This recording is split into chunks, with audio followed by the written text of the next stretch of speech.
Casulo, vem comentar do jogo aqui. Casulo, o que é que você tá achando do jogo? Suas reclamações.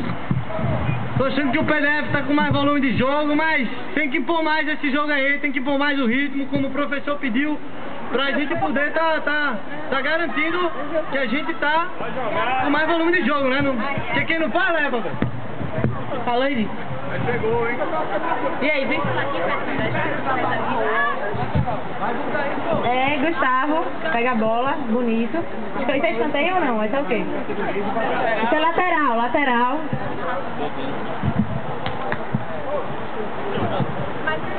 César, vai chutar pra Luiz. Cadê Luiz? Ah, foi pra Rafael. Leva! Confusão ali. Breno pegou a bola. Tá gritando com alguém ali. Chutou pra um monte de menino de verde. Não, fora. É, de quem é essa bola? 51. A bola de Gustavo de novo.